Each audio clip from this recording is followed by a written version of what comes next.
Buzzing stocks खास segment हमारा, जिसमें हम आपको बताते हैं कि कहां पर इस समय खबरें हैं और खबरों के चलते क्या एक्शन देखने को मिल रहा है। सबसे पहले लेकर के आते हैं वरुण बेवरेज को।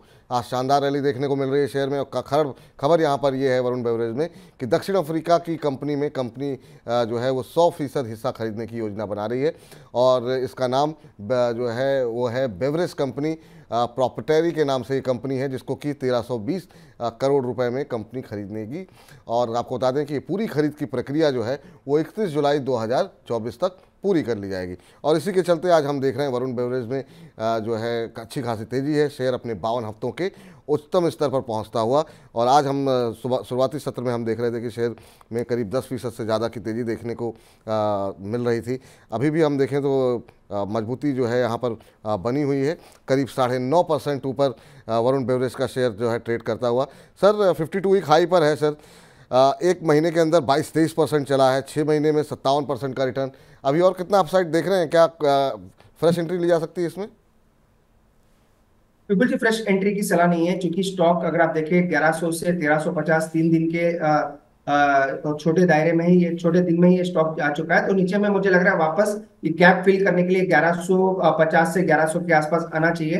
तो वहां पे आता है तो अच्छे एंट्री लेवल्स होंगे लॉन्ग करने के लिए, जो कि कल का अगर गैप फिल होता है तो वो एक बेहतर लेवल रहेंगे। तो 1100 से 1150 के बीच में मिलता है तो अच्छे लेवल्स होंगे री एंट्री करने। 1100 से 1150 ये लेवल अच्छे होंगे एंट्री करने के लिए। ये सलाह आप लोगों के लिए। अगली कंपनी लेकर के आइए जरा स्क्रीन पर और उस खबर पर जरा चर्चा करते हैं। और अगली कंपनी यहाँ पर है निपॉन लाइफ जो है, उसके ऊपर खबर ये है कंपनी के शेयर में एक बड़ी ब्लॉक डील आज देखने को मिली है। और जो कंपनी से इंडसइंड बैंक जो है वो एग्जिट ले रहा है, कुछ हिस्सा बेचा उन्होंने। 2.86% हिस्सा जो है इंडसइंड बैंक ने बेचा है। और इसके चलते जो है आपको बता दें करीब 426 रुपये 60 पैसे पे ये शेयर खरीदे गए हैं। 1.79 करोड़ शेयर जो है वो बेचे गए हैं। 762 करोड़ रुपए में ये पूरी बिकवाली की गई है इंडसइंड बैंक की तरफ से। कंपनी के शेयर में आज हम देख रहे हैं कि करीब 5% से ज़्यादा की शुरुआती बढ़त देखने को मिल रही थी निपॉन के अंदर। और अभी भी अगर देखें तो निपॉन के शेयर में बढ़ती देखने को मिल रही है, लेकिन ऊपरी स्तरों से थोड़ा हल्का हुआ है, तब भी 3.25% ऊपर। Sir Nippon life India asset management company, आपकी राय जानना चाहेंगे इस पर सर? बिल्कुल, स्टॉक काफी अच्छा है और थोड़ा बहुत रनअप भी आ चुका है। तो स्टॉक में मुझे लग रहा है और थोड़ा बहुत गिरावट आ सकती है, क्योंकि एक बार बड़ी ब्लॉक डील हो चुकी है, एक इवेंट भी खत्म हो चुका है। तो नीचे में अगर ये स्टॉक वापस 450 या 440 के बीच में मिलता है तो अच्छे एंट्री लेवल्स रहेंगे। आज ऑलरेडी 3% ऊपर है और ऊपर की तरफ से थोड़ी गिरावट भी देखने को मिल रही है। तो स्टॉक अगर वापस अपने 20 डे मूविंग एवरेज के आसपास 440 या उसके नीचे मिलता है तो अच्छे लेवल्स होंगे एक्यूमुलेशन। चलिए आगे बढ़ते हैं और अब अगली कंपनी पे बातचीत कर लेते हैं, जुबिलेंट फूड वर्क्स पे। यहाँ पर भी खबरें निकल करके आई हैं, इसके चलते जो है शेयर में मोमेंटम है। हालांकि अब थोड़ा सा ऊपरी स्तरों से थोड़ा हल्का हुआ है। डीपी यूरेशिया में कंपनी जो है अतिरिक्त जो है 45.33% हिस्सा खरीदेगी। आपको बता दें कि ये हिस्सा जो खरीदा जाएगा वो कैश ऑफर इसके लिए जो है वो बढ़ा दिया गया है। पहले 85 रुपये पर शेयर के हिसाब से था और अब 95 रुपये से कर दिया गया है बढ़ा करके। पहले से ही कंपनी के पास करीब 54% हिस्सेदारी है, तो अतिरिक्त जो है 45% से ज़्यादा की हिस्सेदारी जो है खरीदने की कंपनी योजना बना रही है। आज हम देख रहे हैं करीब 0.25% की मजबूती इस समय देखने को मिल रही है। हालांकि सुबह हम देख रहे थे कि इसमें एक अच्छा खासा मूव देखने को मिल रहा था, करीब 3% के आसपास का उछाल था। पिछले एक महीने में 9% से ज़्यादा की रैली यहाँ पर देखने को मिली है। जुबिलेंट फूड वर्क्स सर कैसे देख रहे हैं सर आप? यहाँ पर भविष्य इसका कैसा दिखाई दे रहा है? बिल्कुल, स्टॉक काफी अच्छा है और वैल्यूएशंस भी अच्छे खासे रिच नजर आ रहे हैं। तो स्टॉक में मुझे लग रहा है आने वाले दिनों में भी तेजी रहेगी, पर हो सकता है कंसोलिडेशन के साथ होता हुआ नजर आए।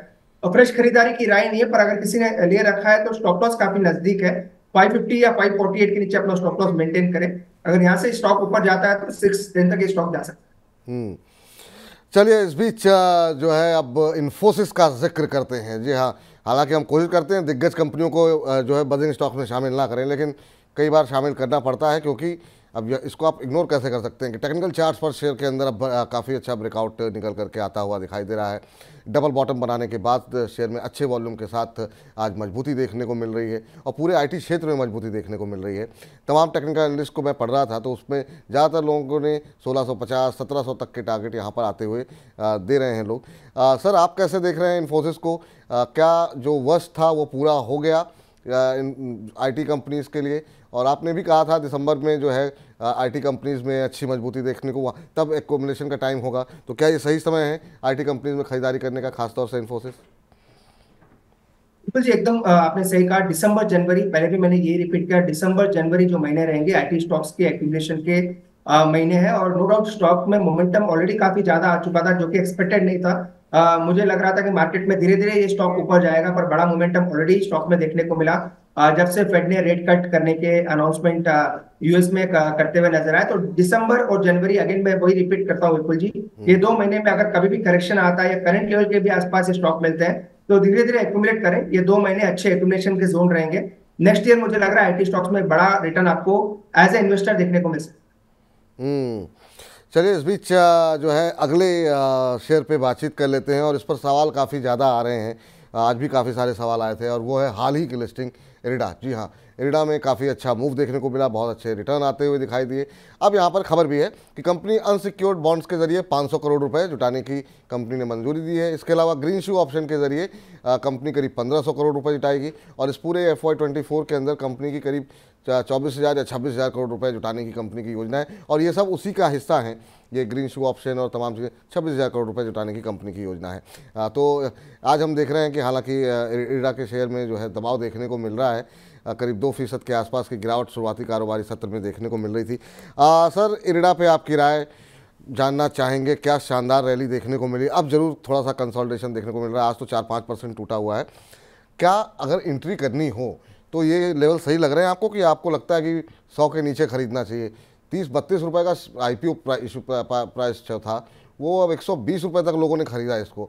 अब ऊपरी स्तरों से कुछ लोगों को नुकसान हो रहा है, और उनके सवाल भी बहुत सारे आ रहे हैं। आपकी क्या सलाह रहेगी उन लोगों के पास जो लोग खरीदना चाह रहे हैं या जिनके पास शेयर हैं अभी?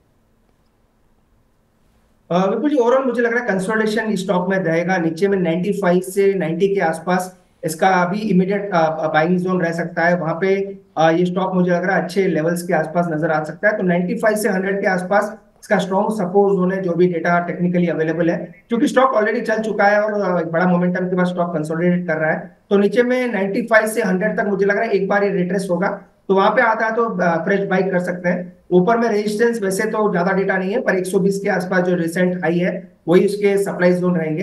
तो 100 से 120 का 20 के बीच में स्टॉक रहना चाहिए। अगर स्टॉक कभी भी मिड कैप के करेक्शन के साथ 100 के आसपास या 100 के नीचे मिलता है, तो वहां पे एक बार री एंट्री शॉर्ट टर्म के लिए स्टॉक में कर सकते हैं।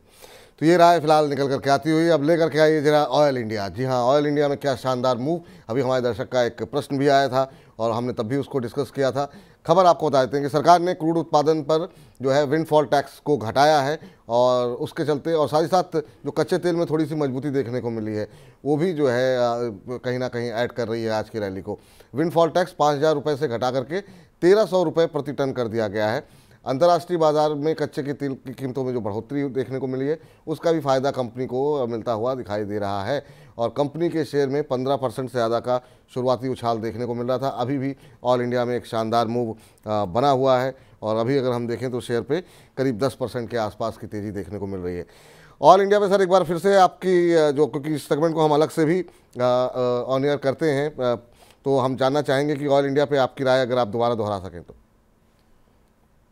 बिल्कुल जी, अगेन सेम राय रहेगी। अगर लॉन्ग टर्म में किसी ने बाई करके रखा है तो बड़ा ब्रेकआउट 340 के ऊपर देखने को मिला, और 300 से 310 का एक मेजर सपोर्ट स्टॉक में है। तो लॉन्ग टर्म के लिए कोई दिक्कत वाली बात नहीं है। 400-450 तक के लेवल्स स्टॉक में देखने को मिल सकते हैं। एक बड़ा ट्रिगर भी आज स्टॉक में आया, न्यूज के साथ ब्रेकआउट भी देखने को मिला है। तो अगर किसी ने बाई करके रखा है तो होल्ड करें। फ्रेश बाई करना चाहते हैं अगर कोई, तो डिप में भी कर सकते हैं। 350 के आसपास भी आता है, तो वहां पे बाई करके चल सकते हैं। स्टॉक ओवरऑल टेक्निकली काफी स्ट्रॉन्ग है, और 450 तक मुझे लग रहा है स्टॉक ऊपर में जा सकता है। तो ये फिलहाल राय यहाँ पर निकल करके आती हुई। तो फिलहाल के लिए बजिंग स्टॉक्स में फिलहाल इतना ही।